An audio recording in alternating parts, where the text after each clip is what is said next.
If you suspect your vehicle has a bad transmission control module, in this video I'll cover the common symptoms of a bad TCM and how to determine if it has gone bad. What is the transmission control module? Essentially, the TCM is responsible for selecting the correct gear at the appropriate time based on input from various sensors. These can include wheel speed sensors, throttle position sensors, and even sensors located inside the transmission itself. So, if the TCM isn't working properly, it's going to affect how and when your vehicle shifts gears. Symptoms of a bad transmission control module. One common symptom is the vehicle going into limp mode. This means the onboard computer disables all non-essential functions, limiting your ability to drive normally, usually restricting the car to second gear or lower. You might rev the engine, but the vehicle won't accelerate much.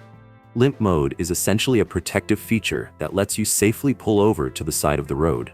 If your vehicle enters limp mode, it's best to find a safe spot and address the issue before driving further. Another common symptom is hard or delayed shifting. You might notice trouble downshifting, getting stuck in a gear, or improper downshifts. The transmission could also overheat or shift unexpectedly. Often, when you press the gas pedal, the engine will rev loudly but struggle to engage the right gear. Basically, any kind of transmission shifting problem, whether it's hesitation, roughness, or unexpected behavior, is a strong indicator something's wrong. And in many cases, when these issues arise, the vehicle will go into limp mode to protect itself. How to tell if the transmission control module has failed. The main way is by checking for transmission-related error codes using an OBD2 scan tool. These codes will help identify what's going wrong. For example, if you see a P0700 code, it indicates a general transmission control system fault. This tells you there's a problem somewhere in the transmission system, though you'll usually need to dig deeper to find the exact cause. Keep in mind, not all scan tools can read transmission-specific codes. If you don't have one that does, try calling around to local auto parts stores. Many of them offer free scans and often have tools that can read these codes properly. Now, sometimes the issue isn't the transmission control module itself. It might be one of the sensors feeding it data.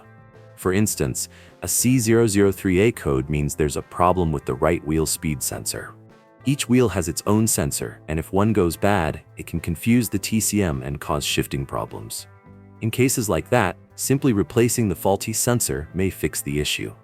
So in short, scanning for error codes is the best first step in diagnosing whether the TCM or something else is causing the problem. You should also check for any blown fuses or faulty relays, as these can sometimes cause transmission control issues. The exact location and layout of these components will vary depending on your vehicle, so refer to your owner's manual or a fuse diagram to help you identify them. It's also a good idea to locate the transmission control module itself.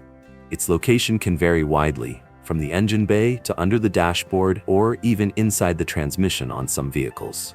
Once you've found it, inspect it for any obvious signs of damage. Take a look at the wiring too. Sometimes rodents or wear and tear can cause wiring issues that affect the module's performance. However, the most reliable way to determine if the TCM has failed is by reading any error codes stored in the vehicle's computer. And that's basically it. If you have anything to add, please leave a comment down below. If this video was helpful, please give it a like, subscribe to the channel, and have a great day.